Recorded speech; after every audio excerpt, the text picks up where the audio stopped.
શ્રી ગણેશાય નમઃ. જય શ્રી કૃષ્ણ મિત્રો, તમે જોઈ રહ્યા છો મારી યુટ્યુબ ચેનલ પાવન પર્વોત્સવ. આ ચેનલમાં હું તમારા બધાનું હાર્દિક સ્વાગત કરું છું. આ વિડીયોમાં આપણે જાણીશું માં નવદુર્ગાનો પર્વ એટલે ચૈત્ર નવરાત્રિ વિશે, જેમાં માતાની પૂજા વિધિ, ઘટ સ્થાપન, અખંડ જ્યોત તેમજ તેના શુભ મુહૂર્તો વિશે.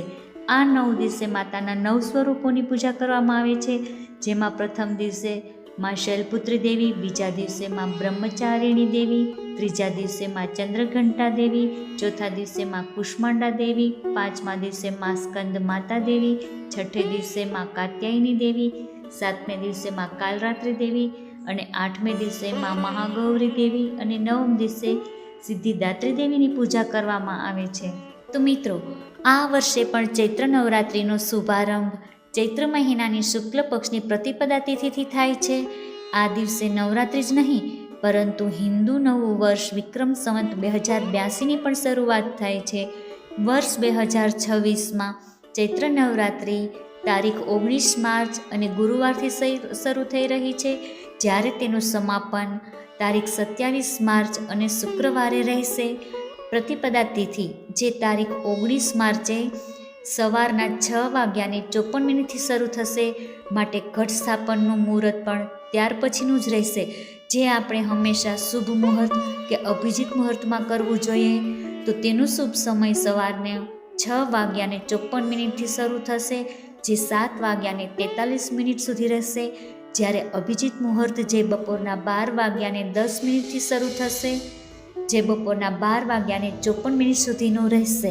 તો મિત્રો, હવે આપણે જાણીશું પૂજા વિધિ વિશે, કે આપણે માતાજીનું સ્થાપન જે જગ્યા પર કરવું હોય તે જગ્યાને ગૌમૂત્ર કે ગંગાજળનો છંટકાવ કરી પવિત્ર કરવી જોઈએ. ત્યારબાદ એક બાજોટ પર લાલ વસ્ત્ર બિછાવી દેવું જોઈએ. ત્યારબાદ જે વ્યક્તિએ પૂજા કરવી હોય તે વ્યક્તિએ પૂર્વાભિમુખ થઈને બેસવું. બાદ હાથમાં કંકુ, ચોખા, પુષ્પજળ રાખીને સંકલ્પ કરવો. ત્યારબાદ ગણપતિજીની પંચોપચારથી પૂજા કરવી જોઈએ અને બાજોટ પર ગણપતિજીને ઘઉંની ઢગલી પર બિરાજિત કરવા જોઈએ. ત્યારબાદ કળશ પૂજન કરવું. કળશ પૂજનમાં બાજોટ પર ચોખાની નાની ઢગલી કરી તેનું અષ્ટદલ કમળ બનાવવું. તેના પર તાંબા, પિત્તળ કે માટીનો કળશ જળ ભરીને પધરાવવો. કળશના મુખે નાળા છડી કે મોલી બાંધી તેના પર સાથિયો કરવો. ત્યારબાદ કળશમાં કંકુ, ચોખા, પુષ્પ, 1 રૂપિયાનો સિક્કો, અબીલ, ગુલાલ વગેરે પધરાવવા. ત્યારબાદ તેમાં 5 પલ્લવ એટલે કે આસોપાલવના પાન કે નાગરવેલના 5 પાન રાખવા. ત્યારબાદ એક શ્રીફળમાં લાલ ચૂંદડી લપેટી તેના પર મોલી બાંધી દેવી અને તે રાખવું. જો શ્રીફળ ઊભું રાખવું હોય તો શ્રીફળની આંખો આકાશ તરફ રાખવી, અને જો આડું રાખવું હોય તો શ્રીફળની આંખો પૂજા કરનાર વ્યક્તિ તરફ રહે તે રીતે શ્રીફળ રાખવું. ત્યારબાદ કળશને કંકુ, ચોખાનો ચાંદલો કરી પૂજા કરવી તેમજ પુષ્પો ચઢાવવા. તો મિત્રો, ત્યારબાદ માતાજીની પૂજા વિધિ વિશે જાણી લેશું, જેમાં માતાજીની છબી હોય તો તેના પર ગંગાજળનો છંટકાવ કરવો, અને મૂર્તિ હોય તો તેને પંચામૃતથી સ્નાન કરાવી ત્યારબાદ શુદ્ધ જળથી સ્નાન કરાવવું, તેમજ માતાજીને કંકુ, ચોખાનો ચાંદલો કરી પૂજા કરવી જોઈએ તથા માતાજીને લાલ રંગની ચૂંદડી, અબીલ, ગુલાલ, પુષ્પહાર વગેરે ચડાવવા જોઈએ. ત્યારબાદ માતાજીને દૂધથી બનેલ કોઈ મીઠાઈ નૈવેદ્ય અર્પણ કરવું જોઈએ, તેમજ માતાજીને ધૂપ દીપ કરવા જોઈએ, તેમજ માતાજીની આરતી કરવી જોઈએ. તો મિત્રો, જે વ્યક્તિ વ્રત રાખે છે તેણે ઉપવાસ અથવા તો એકટાણું કરવાનું હોય છે. જે બની શકે તો રાતના એકટાણું કરવું. વ્રત દરમિયાન તામસિક પદાર્થ જેવા કે લસણ, ડુંગળી આદિનું સેવન ના કરવું. તેમજ નવરાત્રિમાં રાત્રિનું વિશેષ મહત્ત્વ હોવાથી માતાજીના પાઠ રાત્રિ દરમિયાન કરવા. બની શકે તો દુર્ગા સપ્તશતીના પાઠ કરવા જોઈએ, તેમજ માતાજીના વિશેષ મંત્રોનો જાપ પણ રાત્રિ દરમિયાન કરી શકાય છે. નવરાત્રિ પૂર્ણ થઈએ કન્યાઓનું પૂજન કરી કન્યા ભોજન કરાવી યથાશક્તિ તેમને દક્ષિણા આપવી જોઈએ. તો હવે આપણે જાણીશું અખંડ જ્યોત વિશે, જે નવરાત્રિમાં 9 દિવસ અને નવરાત્રિ સુધી અખંડ રાખવાની હોય છે, જે આપણે કળશ સ્થાપનની બાજુમાં પણ રાખી શકાય છે. તેના માટે ઘઉંની નાની ઢગલી કરી તેના પર માટીનું કોળિયું રાખી દેવું જોઈએ, અથવા તો અખંડ જ્યોત માટેનો ગરબો તેમાં મૌલિક રૂની લાંબી વાટ બનાવી તે રાખી દેવો જોઈએ.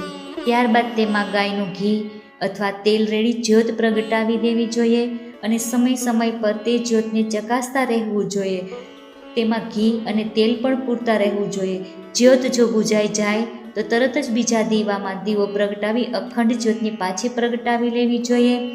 નવરાત્રિ દરમિયાન આપણે પૂરેલ ઘી અથવા તેલ પૂરું થાય ત્યાં સુધી જ્યોતને રહેવા દેવી જોઈએ. 10મે દિવસે તે કોળિયું નદી અથવા જળમાં પ્રવાહિત કરી દેવું જોઈએ અને ધાતુનો દીવો હોય તો તે સાફ કરી ફરી ઉપયોગમાં લઈ શકાય છે. તો હવે જાણીશું જવારા વિશે. તો નવરાત્રિમાં જવારાને વિશેષ મહત્ત્વ આપવામાં આવ્યું છે. એટલું જ નહીં, તેને સમૃદ્ધિનું પ્રતીક પણ માનવામાં આવ્યું છે. જવારા વાવવા માટે એક માટીનું મોટું કોળિયું લેવું જોઈએ અને એક પાત્રમાં શુદ્ધ માટી તેમજ સૂકા છાણાનો ભૂકો ભેળવી લેવો જોઈએ અને ત્યારબાદ 7 ધાન્ય અથવા ઘઉં, મગ અને જવ વડે જવારા વાવી દેવા જોઈએ. તેમજ તેના પર પાણીનો છંટકાવ કરતા રહેવો જોઈએ તેમજ તેની પૂજા પણ કરતા રહેવું જોઈએ. 9 દિવસ સુધી દરરોજ પાણીનો છંટકાવ કરી પૂજા કરી નવરાત્રિ પૂર્ણ થયે જવારાને થોડા લઈ માતાજીને અર્પણ કરવા જોઈએ અને બાકીના જવારાને નદી પ્રવાહ કરવા જોઈએ અથવા તો ઘરના તુલસી ક્યારે પણ રાખી શકાય છે. તો મિત્રો, માતાજીની સરળ પૂજા વિધિ કર્યા બાદ આપણાથી જાણ્યા અજાણે થઈ ગયેલી ભૂલો માટે આપણે માતાજી સમક્ષ ક્ષમા યાચના કરી લેવી જોઈએ.